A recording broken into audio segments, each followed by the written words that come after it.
নমস্কার, আমি কুন্তল। আপনারা আছেন গল্প জগতে। আজ শুনবেন এক অন্যরকম, অন্য স্বাদের গল্প, রাতপরীদের কথা। যদি গল্পটি ভালো লেগে থাকে তাহলে অবশ্যই চ্যানেলটিকে সাবস্ক্রাইব করে দেবেন, গল্পতে একটি লাইক করে দেবেন এবং কমেন্ট করে জানাবেন কেমন লাগলো। শুনতে থাকুন, পাশে থাকুন। গল্প জগৎ।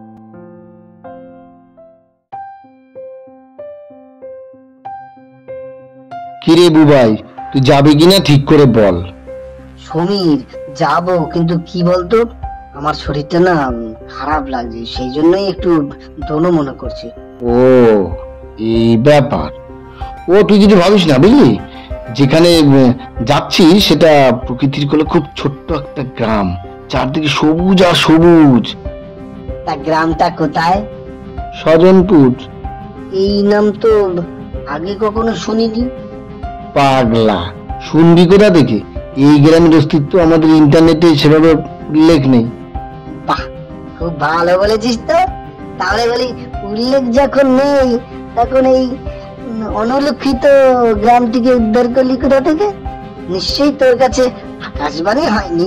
আরে দূর, কি যাতা বলছিস? এটা কি সত্যজিৎ নাকি যে আমাকে আকাশবাণীতে সব বলে দেবে? সেটাই তো বলছি। তা তুই এই সুন্দর গ্রামের অবস্থান আবিষ্কার করলি কোথা থেকে? আরে বাবা, একই কথা বলে চলেছে সেই তখন থেকে ঘ্যান ঘ্যান করে। আরে আমি তোকে বলেছি ইন্টারনেটে ওই গ্রামের উল্লেখ কম পাওয়া যায়, তাই বলে তো এমন নয় যে পাওয়াই যাবে না। আমি কয়েকদিন ধরে ভাবছিলাম কোথাও দিয়ে একটা ঘুরে আসি, অনেক দিন হয়ে গেছে কোথাও যাওয়া হয়নি। তাই রাতে একটা ওয়েবসাইট থেকে ওই গ্রামটার পুরো ডিটেলস পেয়ে যাই। সব ভালো করে দেখে বুঝলাম আমাদের এই দূষণময় পরিবেশ থেকে কয়েকদিনের জন্য স্বজনপুর গ্রামটা একেবারে উপযুক্ত। আর একা একা গেলে তো আর ভালো লাগবে না, না? তাই তোকে 7 সকালে ডেকেছি, দুজনে একসাথে যাব বলে, বুঝলি? বুঝলাম। এবার বল, তোর প্রকৃতির গ্রামে কবে গমন করছিস? আগামীকাল ভোরে। এখন বাড়ি গিয়ে জামা কাপড় প্যাকিং কর, যা।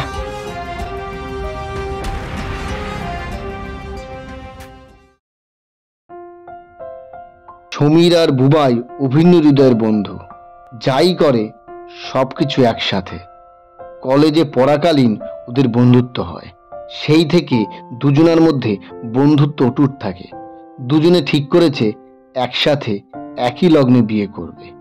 যাই হোক, বিয়েটা এখনো করা হয়নি, তাই একসাথেই ব্যাচেলার হিসেবে যা করে সব।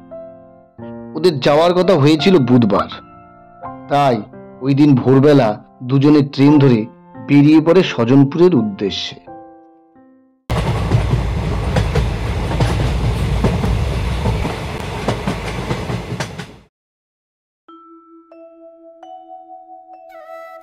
ট্রেন থেকে নামতেই পরিবেশটা ওদের দুজনের কাছে খুব সুন্দর লাগলো। চারদিকে সবুজ ধানক্ষেত, গ্রাম্য মাটির সরু পথ, যেন ওরা এক অন্য পৃথিবীতে এসে পড়েছে। বিশুদ্ধ বাতাস, প্রাণ ভরে নিঃশ্বাস নিল। সমীর বলল, কিরে বুবাই, পরিবেশ আর তোর কেমন লাগছে বল? বুবাই খুশিতে বলল, সত্যি সমীর, তোর সাথে এখানে না আসতাম তাহলে কোনোদিন জানতেই পারতাম না আমাদের পৃথিবীতে সব ধরনের পরিবেশ বিরাজ করছে। সত্যি এই পরিবেশ দেখে স্বপ্নে দেখা রাজ্যের কথা মনে পড়ছে। এভাবে গল্প করতে করতে ওরা স্টেশন থেকে কিছুটা দূরে অবস্থিত স্বজনপুর গ্রামে প্রবেশ করল। গ্রামে ঢোকার মুখেই এক বৃদ্ধ বলল, তোমরা কারা? এখানে তো আগে তোমাদের দেখিনি। বৃদ্ধের কথায় সমীর কিভাবে এই এলাকার ঠিকানা জেনেছে এবং কি কারণে এই গ্রামে ওরা দুজন এসেছে সেটা বিস্তারিতভাবে বলল। বৃদ্ধ তা শুনে একটু হেসে বলল, শোনো বাবারা, তোমরা যেসব কথা বলছো তার একটি কথাও আমার বোধগম্য হলো না। তবে এটা বুঝতে পারছি, তোমরা কোনো কিছুর মাধ্যমে এই গ্রামের ঠিকানা জোগাড় করেছো।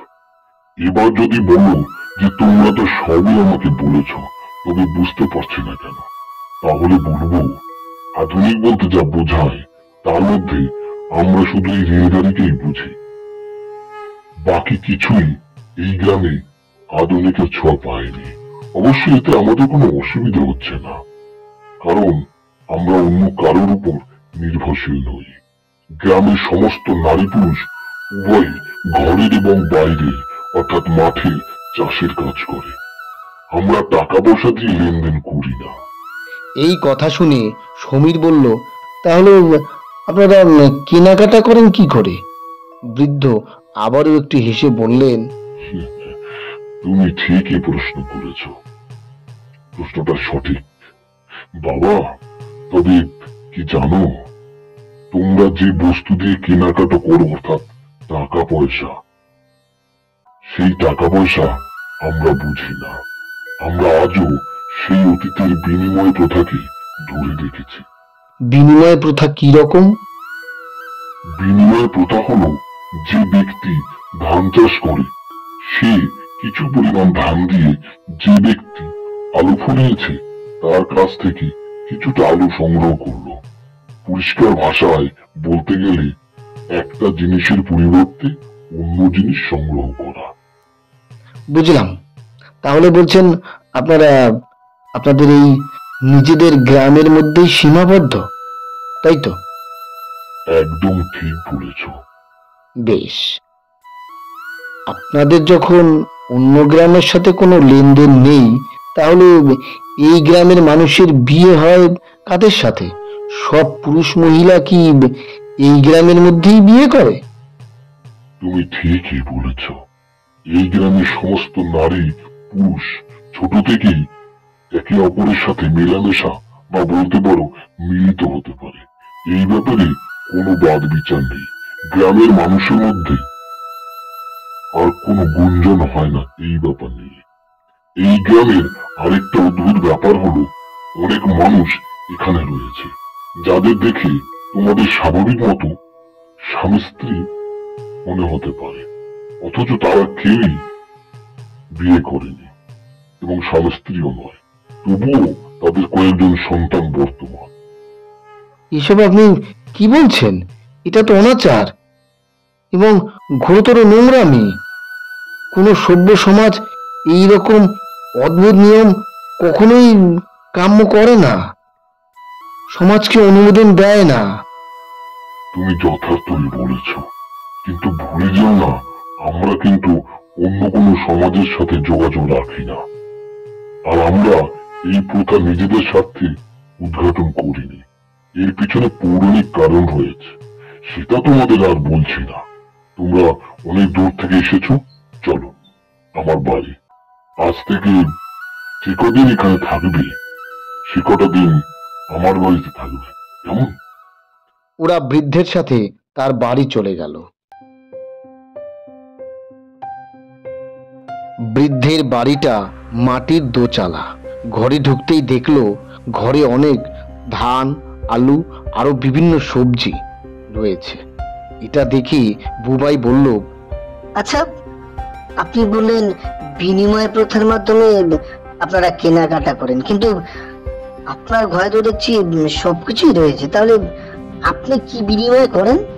বৃদ্ধ বলল, আমি তাঁতি কাপড় বুনি, আর সেই কাপড়ের পরিবর্তে বিভিন্ন জিনিস সংগ্রহ করি। এবার তোমাদের দুজনকে একটা কথা বলি, তোমরা এই গ্রামে যতদিন থাকবে ততদিন গ্রামের যেখানে খুশি যাবে, তবে গ্রামের পূর্ব প্রান্তে একেবারে শেষে একটা ছোট্ট বাগান রয়েছে আর একটা ছোট্ট জলাশয় রয়েছে, সেখানে ভুল করেও যাবে না, কেমন?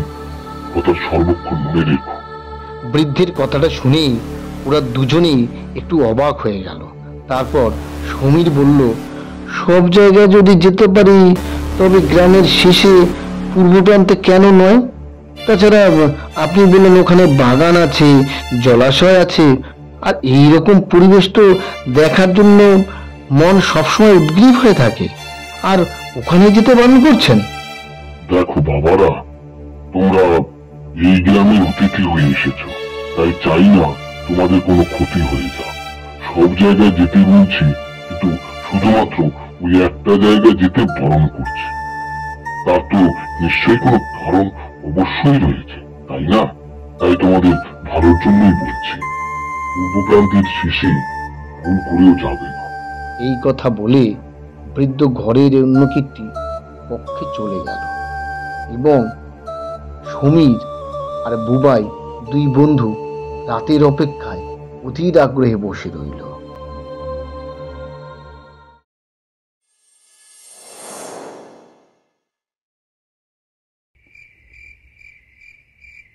রাতে একসাথে তিনজন খাবার খেলো। এরপর বৃদ্ধ বলল, তোমরা একটি কক্ষে ঘুমাও, আমি আমার কক্ষে ঘুমোতে যাচ্ছি। বৃদ্ধ চলে গেল। ওরা দুজন কিছুক্ষণ অপেক্ষা করার পর চুপিসারে গ্রামের রাস্তা দিয়ে হেঁটে পূর্ব প্রান্তের শেষে গিয়ে পৌঁছালো। পৌঁছেই বিস্ময়ে দুজনেই হতবাক হয়ে গেল। সমস্ত গ্রামে কোনো আলোর চিহ্ন মাত্র নেই, একমাত্র চাঁদের জোছনায় সামান্য আলোকিত হওয়া ছাড়া। অথচ এই ছোট্ট বাগান আর জলাশয় যেন হাজার বিন্দু আলো এক জায়গায় জড়ো হয়ে বিশাল এক আলোর ঝর্ণা দ্বারা সৃষ্টি করেছে। এই অবিশ্বাস্য ঘটনার কারণ জানার জন্য দুজন একটি গাছের আড়ালে দাঁড়িয়ে থাকলো বেশ কিছুক্ষণ। এরপর যা দেখলো তাতে ওদের দুজনার চোখ ছানাবড়া হয়ে গেল। ওরা অবাক হয়ে দেখলো কয়েকটি মেয়ে হঠাৎ করে কোথা থেকে যেন চলে এলো।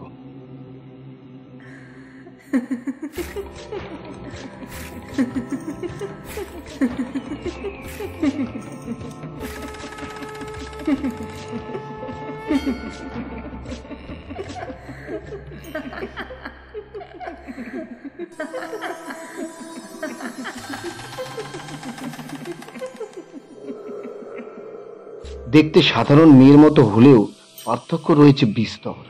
পিঠের দুপাশ দিয়ে দুটি ডানা রয়েছে, সর্বাঙ্গে শ্বেত বস্ত্র এবং তাদের রূপ এতটাই মাধুর্যে পরিপূর্ণ যে দেখে মনেই হচ্ছে এই মেয়েগুলো আর যাই হোক পৃথিবীর কোনো নারী নয়।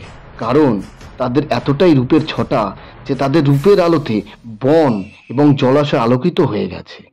এতক্ষণ দুই বন্ধু ওই অপরূপ সুন্দরী নারীদের শরীর থেকে নির্গত হওয়া আলোক রশ্মি হাজার আলোর বিন্দু ভেবে ভুল করেছিল।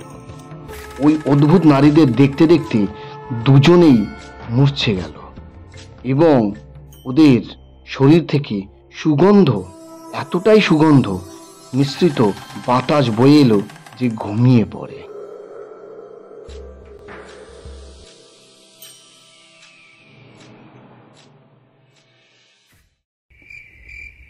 ওদের দুজনার যখন ঘুম ভাঙলো তখনও কিছুটা রাত অবশিষ্ট রয়েছে। দুজনেই তাকিয়ে দেখছে যেখানে আলোর মেলা ছিল সেখানে এখন ঘুটঘুটি অন্ধকার বিরাজ করছে। ঝিঝি পোকার শব্দ ছাড়া আর কিছু শোনা যাচ্ছে না, কেবলমাত্র ওই অপরূপ সুন্দরী নারীদের শরীর থেকে নির্গত হওয়া সুগন্ধিত বাতাস বিরাজ করছে। ওরা দুজন কেউ কারো সাথে কথা না বলে ধীরে ধীরে বৃদ্ধের বাড়ি ফিরে গেল।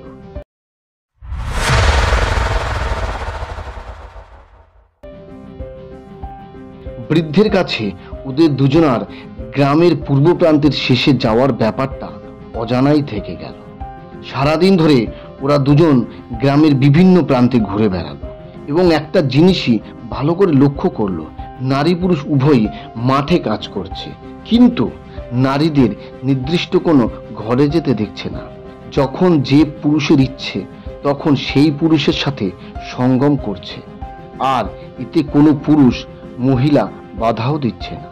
প্রত্যেক নারী প্রতি মুহূর্তে ঘর বদল করছে, আর এর ফলে বোঝা যাচ্ছে না কোন নারীর প্রকৃত স্বামীকে এবং আসল ঘরই বা কোনটা। এত কিছু দেখে দুজনে সন্ধেবেলা বৃদ্ধের ঘরে ফিরে আসে এবং দুজনেই ভাবে ট্রেনে করে এখানে এসেছে বটে, তবে মনে হচ্ছে এই জায়গাটা পৃথিবীর মধ্যেকার কোনো জায়গা হতে পারে না। নয়তো এরকম অনাচার হচ্ছে দিনের পর দিন, তবু এখানে কোনো আইন নেই, কোনো শাসন বারণ নেই, আর এই ব্যাপারটা পৃথিবীর মধ্যে অবস্থিত কোনো জায়গার হতে পারে না। এই সব কথা ভাবতে ভাবতেই বেশ রাত হয়ে গেল। বৃদ্ধের দেয়া খাবার খেয়ে ওরা দুজন ঘরে চলে গেল। এরপর সমীর প্রথম বলল, বুবাই, যত আনন্দের সাথে এই জায়গায় এসেছিলাম, বৃদ্ধের কথা শুনে আর নিজেদের চোখে এই ধরনের অশ্লীল ঘটনা দেখে মনে হচ্ছে এই এলাকা স্বাভাবিক নয়।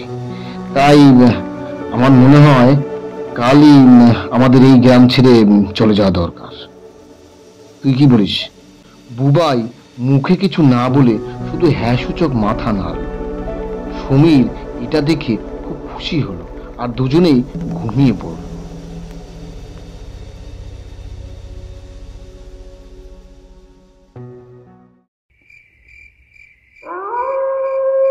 মাঝরাতে হঠাৎ বুবাইয়ের ঘুম ভেঙে গেল। চোখ মেলে তাকাতেই ওর চোখের সামনে আগের রাতে দেখা আলোর মেলা আর অদ্ভুত মেয়েদের প্রতিচ্ছবি ভেসে উঠল।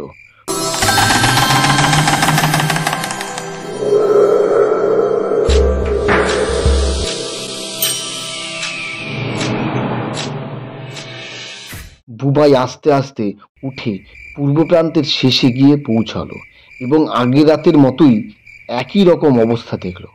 অদ্ভুত ধরনের মেয়েদের দেখে আর নিজেকে সম্বরণ করতে পারেনি এবং মেয়েদের সামনে চলে গেল। একটি মেয়ে ওকে দেখে শুধু হেসে একটি কথাই বলল, তুমি যাবে আমার সাথে? বুবাই জ্ঞানশূন্য দৃষ্টি নিয়ে মেয়েটির দিকে তাকিয়ে থেকে বলল, আমায় যদি তুমি সাথে করে নিয়ে যাও তবে অবশ্যই যাব। তবে আমি এখানকার মতো তোমার সাথে গেলে আনন্দ পাবো তো? মেয়েটি কোনো কথাই বলল না। বুবাইয়ের কথা শেষ হওয়া মাত্রই বুবাইকে মেয়েটি জড়িয়ে ধরে পাখির মতো ভেসে আকাশ পথে চলে গেল।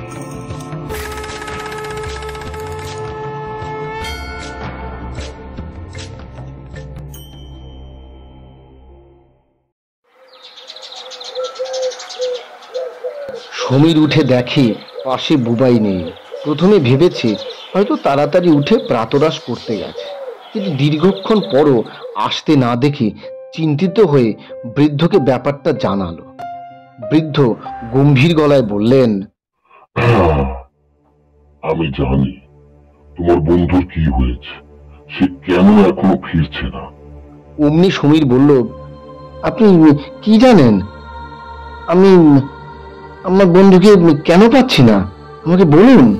বৃদ্ধ এবার বলতে শুরু করলেন, শোনো, তোমাকে এবার যা বলবো সেটা তোমাদের আধুনিক যন্ত্রে বা বই পুস্তকে পাবে না, কারণ এই ঘটনা শুধুমাত্র আমাদের এই গ্রামের মধ্যেই সীমাবদ্ধ। আমি জানি তোমরা দুই বন্ধু যেদিন এই গ্রামে এলে সেদিন রাতে আমার আড়ালে আমি বারণ করা সত্ত্বেও গ্রামের পূর্ব প্রান্তে গিয়েছে এবং অদ্ভুত সব নারীদের দেখতে পেয়েছ, যারা তোমাদের চেনা জানা নারীর চেয়ে আলাদা। তোমরা তোমার বন্ধুর মনে ওই অদ্ভুত নারীদের প্রতি আবেগ সৃষ্টি হয় এবং ওদের প্রতিচ্ছবি হৃদয় গেঁথে যায়। এর ফলে কাল রাতে হঠাৎ তোমার বন্ধুর ঘুম ভেঙে যায় এবং তার চোখের সামনে অদ্ভুত নারীদের অপরূপ সৌন্দর্য ভেসে ওঠে এবং তাদের কাছে যাওয়ার বাসনা মনে জেগে ওঠে। তাই তোমার বন্ধু ওই অদ্ভুত নারীদের কাছে যায় এবং ওই নারীদের একজন তোমার বন্ধুকে দেখতে পেয়ে তার সাথে তার জগতে নিয়ে যায়। তাই তোমার বন্ধুকে পাওয়ার আশা তুমি চিরকালের মতো ভুলে যাও বাবা, কারণ ওই অদ্ভুত নারীদের সাথে যে পুরুষ গমন করে তারা আর ধরাধামে ফিরে আসতে পারে না। এরা কারা জানো?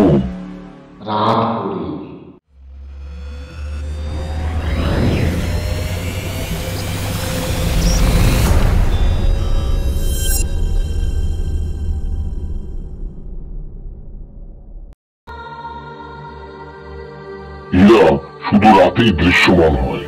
পিতামহ ব্রহ্মা পৃথিবী সৃষ্টির পর মানুষ সৃষ্টি করলেন, কিন্তু তখনও তার কিছুটা অস্বস্তি মনের মধ্যে বিরাজ করছে। তাই এই অস্বস্তি দূর করার জন্য মনে মনে কল্পনা করতে থাকে বৃহৎ নারী গোষ্ঠী তার কাছে ডানা মেলে উড়ে এসে তাকে সান্ত্বনা দিচ্ছে। এই কল্পনাকেই বাস্তবে রূপ দিলেন, নতুন করে নারী সৃষ্টি করলেন এবং এরা প্রথম দিকের সৃষ্টি নারীদের চেয়েও আরো বেশি সুন্দর, আরো বেশি সুস্থির, আরো বেশি মোহময়ী। এদের এই অপার্থিব রূপ যাতে ধ্বংস না হয়ে যায়, তাই এদের বিবাহ নামক রীতি থেকে দূরে রাখে, যাতে এরা কোনো পার্থিব বন্ধনে না জড়ায় এবং এদের শরীরে অধিক মাত্রায় কামোত্তেজক কোষ সৃষ্টি করলেন। দীর্ঘকাল অনবরত সঙ্গম করার ক্ষমতা এদের মধ্যে বিদ্যমান করে দিলেন। এত কিছু এদের দিয়ে একটা সমস্যা এদের মধ্যে রেখে দিলেন, আর সেটা হলো এরা স্বর্গের কোনো দেবতার সাথে মিলিত হতে পারবে না। কারণ দেবতাদের মধ্যে যে শক্তি বা ক্ষমতা রয়েছে সেটা মিলনের মাধ্যমে পরীদের শরীরে চলে গেলে কিন্তু এটা করা সম্ভব নয়। কারণ ব্রহ্মদেব জানতেন তিনি পরীদের শুধুমাত্র নিজের কল্পনা শক্তির দ্বারাই সৃষ্টি করেছেন, তাই এদের স্থান কখনোই স্বর্গ হতে পারে না। কিন্তু যদি দেবতাদের সাথে মিলিত হয়ে দেবতার ন্যায় বলিয়ান হয়ে ওঠে, তবে এরা স্বর্গে স্থান পাবার দাবি অবশ্যই করতে পারে। আর তাই পরীদের স্বর্গের দেবতাদের সাথে মিলিত হওয়ার সমস্ত পথ বন্ধ করে দিলেন এবং তাদের জানালেন তারা যদি মিলিত হতে চায় তাহলে শুধুমাত্র পৃথিবীর পুরুষের সাথে মিলিত হতে পারবে। এই কারণে এরা মর্তলোকের পুরুষের সাথে মিলিত হতে পারে। এদের রূপে পৃথিবীর পুরুষ মানুষ সহজেই মোহিত হয়ে পড়ে এবং এই সুযোগে পরীরা তাদের নিজের জগতে নিয়ে যায়। পরীরা নিজেদের জগতে নিয়ে দীর্ঘ সময় দীর্ঘকাল সঙ্গম করে। এতে পরীরা পুরুষের অর্জিত কাম শক্তি নিজের শরীরে ধারণ করে আরো রূপবতী হয়ে ওঠে। কিন্তু পুরুষটির মধ্যে থাকা শক্তি অনবরত ক্ষয়ে যাওয়ার ফলে ধীরে ধীরে দুর্বল হয়ে পড়ে এবং দুর্বল হতে হতে মৃত্যুর মুখে ঢলে পড়ে। কিন্তু এই পরীদের রাতে বিচরণের জন্য পৃথিবীতে একটি জায়গার প্রয়োজন ছিল। তখন ব্রহ্মদেব আমাদের এই গ্রামটিকে নির্বাচন করে পরীদের রাতে বিচরণের জন্য। এবার বলি, কেন ব্রহ্মদেব আমাদের গ্রামটিকে পরীদের বিচরণের জন্য নির্বাচিত করলেন? তুমি নিশ্চয়ই জানো, মানুষ যখন প্রথম এই ধরাধামে আসে তখন সে নির্বস্ত্র অবস্থায় ছিল এবং এর পরবর্তী সময় ধীরে ধীরে সভ্যতার পথে পা বাড়ায়। এইরকম সময় পুরুষরা নারীদের কেবলমাত্র ভোগ্যবস্তু হিসেবে গণ্য করত, আর তাই যে কোনো নারীকে যে কোনো পুরুষ যে কোনো সময় ইচ্ছে করলে সঙ্গম করতে পারত।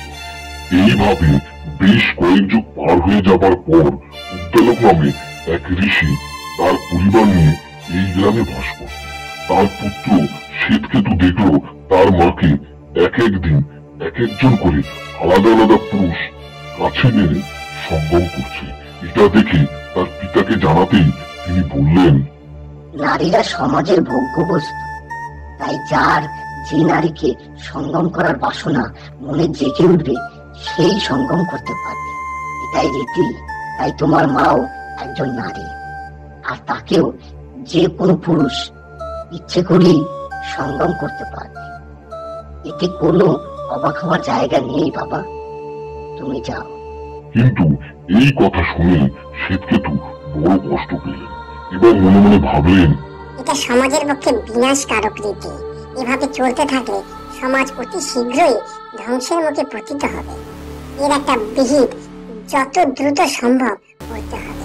তাই কিছু বছর পর তিনি ঘোষণা করলেন, বৈদিক মন্ত্রের দ্বারা একজন নারী ও একজন পুরুষ বিবাহ নামক বন্ধনে আবদ্ধ হবে এবং এরা স্বামী স্ত্রী বলে গণ্য হবে এবং শুধুমাত্র স্বামী তার স্ত্রীর সাথে মিলিত হওয়ার অনুমতি পাবে।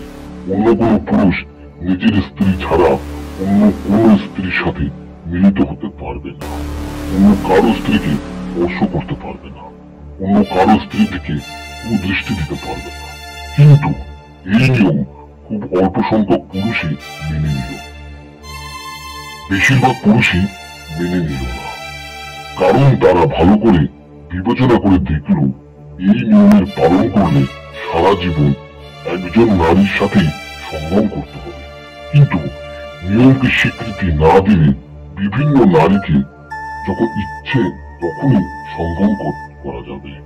তাই সামান্য কিছু মানুষের মধ্যে বিবাহ নামক বন্ধন রীতি প্রচলিত রইল, আর অধিকাংশই মানুষের মধ্যে দীর্ঘদিন চলে আসা আদি প্রথা অপরিবর্তিত রইল। পরীরা যেহেতু বিবাহ বন্ধন থেকে মুক্ত, তাই এই গ্রামের মানুষও বিবাহ বন্ধনে আবদ্ধ নেই। আর এই কারণে ব্রহ্মদেব এই গ্রামটিকে পরীদের বিচরণের জন্য অনুমতি দিলেন। পরীরা এরপর থেকে প্রতি রাতে এই গ্রামে বিচরণ শুরু করে এবং একটি করে পুরুষকে তাদের জগতে নিয়ে যায়, এবং সেই পুরুষদেরই নিয়ে যেতে শুরু করলো যারা বিবাহ বন্ধনে আবদ্ধ। পরীদের প্রতি তাদের সহজেই আকৃষ্ট হওয়ার কারণ দীর্ঘদিন একই নারীর সাথে মিলন করা। তাই স্বাদ বদলাতে পরীদের হাতছানি অগ্রাহ্য করতে না পেরে তাদের সাথে চলে যায়। গ্রামের মানুষ ভীত হয়ে পড়ল এবং সকলে মিলে ঠিক করল এর থেকে বাঁচার উপায় প্রাচীন প্রথা আবার ফিরিয়ে আনা, এবং তারা সেটাই করল। বিবাহ নামক রীতি থেকে এই গ্রামকে সম্পূর্ণরূপে মুক্ত করে দিল এবং এর সাথে অন্যান্য সমস্ত গ্রাম বন্দর থেকে নিজেদের আলাদা করে দিল। বিনিময় প্রথার প্রচলন করল। এর ফলে এই গ্রামের নারী এবং পুরুষ কেউই আর অন্য কোনো গ্রামে গেল না, বা বলতে পারো যাওয়ার প্রয়োজনও পড়ল না। প্রত্যেকে গ্রামের মধ্যে আবদ্ধ হয়ে রইল। যেহেতু বিবাহ বন্ধন আর নেই, তাই অবাধে প্রত্যেক পুরুষ এবং প্রত্যেক মহিলা যেখানে ইচ্ছে সেখানে সঙ্গম করে।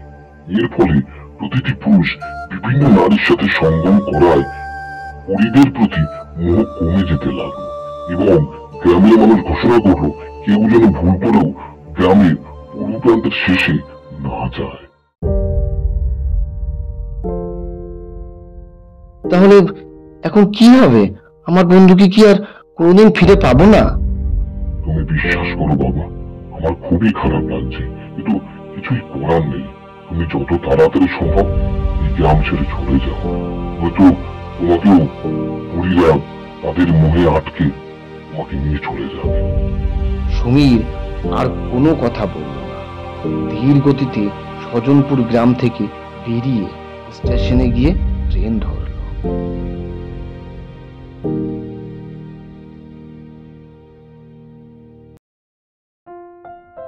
কেমন লাগলো আজকের গল্প?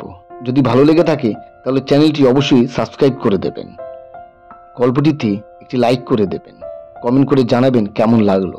শুনতে থাকুন, পাশে থাকুন গল্প জগৎ। শুভরাত্রি।